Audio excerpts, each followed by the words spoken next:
Hi YouTubers. This time I'm going to be talking to you about health concerns for LGBT youth and sexual minorities, which goes a little deep, and there are a lot of resources out there, so bear with me guys. This one is a little bit sadder, especially with some of the statistics out there, but hopefully we'll bring them up, will allow us to reach individuals and people out there so we don't have these issues in the future. What I want to talk about are specifically stressors that we have as being specifically a sexual minority, different types of depression and anxiety that go along with that, relationship issues that come up, and best ways to deal with them, ways in which we can communicate and come out, how we can go about that process, and then ways of dealing with any type of depression we may have, resources that are out there, and we're going to look at the stats and see what's going on.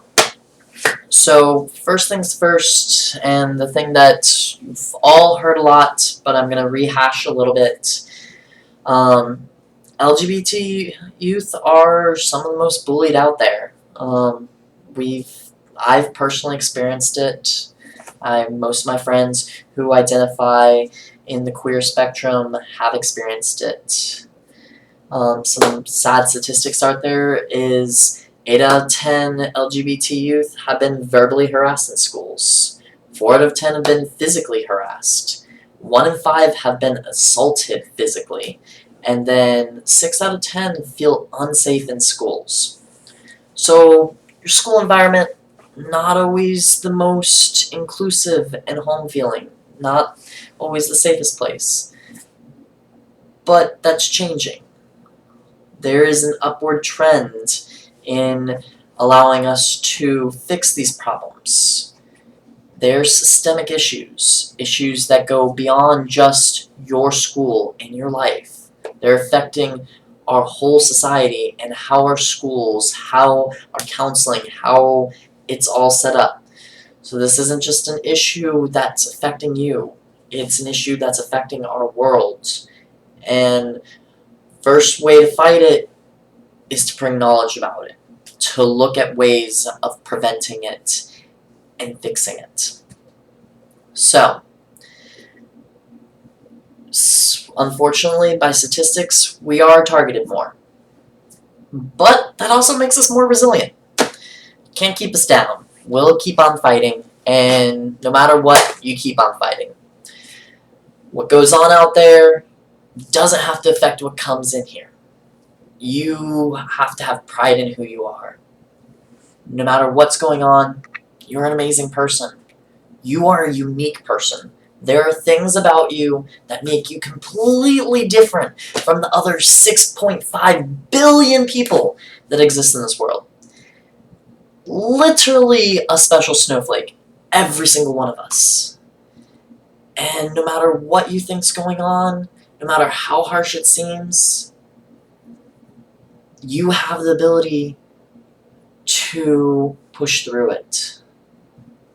You have all of the equipment mentally there to keep going and find a way to make it better. And sometimes that's just a lot of mental tactics of being able to deal with your stressors, dealing with your depression, dealing with anxiety issues. A lot of times it requires you to talk with a therapist, an adult, somebody who you relate to or you care about.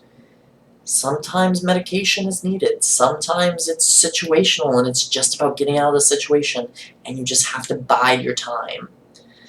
And it sucks to say that you have to bide your time, but it does get better. So, let's start with coming out. As I previously stated, I came out of the closet 7 years ago. And it was a process, and it's still a process. Every single new person I meet, I have to go through the process of, I'm gay. I have a new girl that I'm talking to, who I'm friends with, maybe hits on me.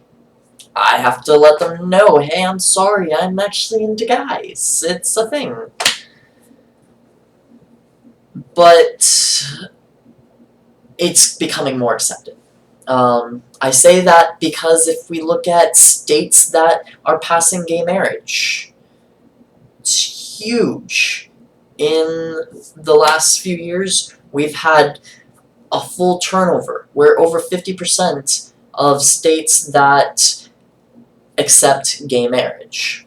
And approval rates in those states are more than 50% of the population accept gay marriage and support it. So it's not beyond just accepting it, but they actually support it. So society is starting to change, and these systemic issues are starting to be addressed. So, coming out.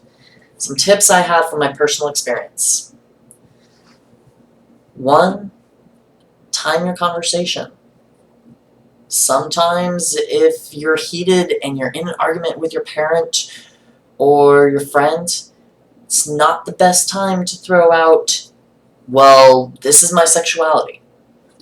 You want to make sure you're calm and collected, and the person you're speaking to is also calm and collected. You want to give them time to process. It's taken you a while to come to terms with your sexuality. It's gonna take them a while.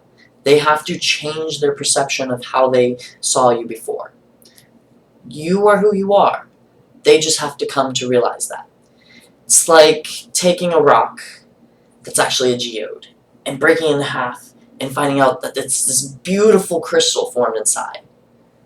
They've always thought it was just a rock, but now they realize the splendor that it is, and it takes them a second. No matter who they are, it's going to take them time to process. Whether it be a second for those who have seen signs or are close to you, or it could take a couple years or longer. But it will take time. And you have to be able to give them that, no matter how hard that is for you, because it feels so great to be accepted, and it feels horrible to be rejected. And we've all been there. But you have to go in knowing that the people you're talking to, you have to allow them to adjust. So, clear, calm mind, give them time to process, go in with facts.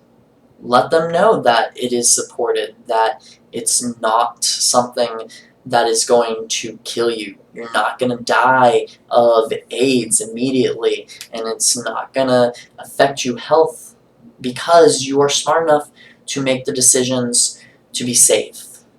And those same health risks exist in heterosexual couples as in homosexual couples.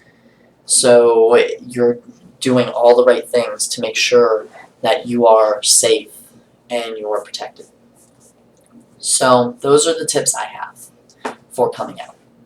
It is a process, and it doesn't stop. But as I've gotten older, it's easier for me. I can say, oh yeah, my boyfriend, to a new person, and that's me coming out. Just me talking about my other significant other who is really important to me and a big part of my life. Now, that can add stressors depending on what job you're going into in that. But it is a process, and not everyone has to know. It's up to you. It's personal. It is your personal information. It's like with your privacy settings on Facebook. You don't want the whole world to know everything about you because you got to keep some of your stuff private. That doesn't mean you have to. Doesn't mean you should. It means it's up to you. It's your personal decision on who gets to know what about you and what's important to them. It is one facet of your identity. You are a very complex person. No matter who you are, there are hundreds of facets to you. Many different parts of you. And it's good to point out that that's only one part of you. It is another side of you. And it's a brilliant side of you, and it is a part of you, and it is who you are. But you're still a thinking person, you're still a strong person, and you're still a person who has goals, ambitions, dreams. Maybe not the dreams they thought you had, but you still have them. And you can let them see into who you are. And that's giving them something special, allowing them to have peace of you. So, coming out tips. Relationships. This goes for heterosexual relationships too. If you're in a relationship with somebody, it needs to be consensual, and it needs to be violence-free. You should not allow someone to be physically or mentally abusive to you. And it's easy to get in that situation, and get in it before you realize it, and then blame yourself that the violence was your fault. But it's not. People get angry, people get upset, but it's never right for someone to belittle you, and it's never right for someone to physically harm you. Your well-being is always the most important thing when it comes to relationship. You should not be hurting others, and they should not be hurting you. And someone who hurts you, you may need to reevaluate or have them take therapy or anger management or whatever needs to be done, because you should not let yourself stay in a relationship where someone's going to be physically abusive to you. That being said, you need to make sure you have a support system that allows you to turn to somebody, that allows you to talk to about it. One of the ways abusive relationships occur is it starts by you become isolated. You distance yourself from your friends, your family, your support structure, and they're all you have left. So the abuse just gets worse and worse, and there's no way to escape because you've isolated yourself. Family is always there for you. Family's not always genetic. It's not always the people who you're born to. You can pick your family. I'm going to go with a Lilo and Stitch quote about Ohana, and it's family and no one gets left behind, and it may be small and may be broken, but it's still good. And you can create your family. You can create a support system for yourself to give you that outlet, to give you that support if you're in a violent relationship, if you're dealing with the depression of trying to come out. There are support systems out there. There are communities out there. Now, if you're feeling depressed, specifically if you're feeling depressed to the point of suicide or suicidal ideation, it is important to realize that this is just one finite point in your life. And no matter what happens, this is just one point, and there's so much more to happen. So it's best to play out the story, because it will change. And the circumstances that you're in right now aren't going to be the same ones that are in the next year. Suicide is a permanent solution for a temporary problem. Doesn't mean you're cowardly. Doesn't mean you're diseased or wrong or deviant. Just means you're down.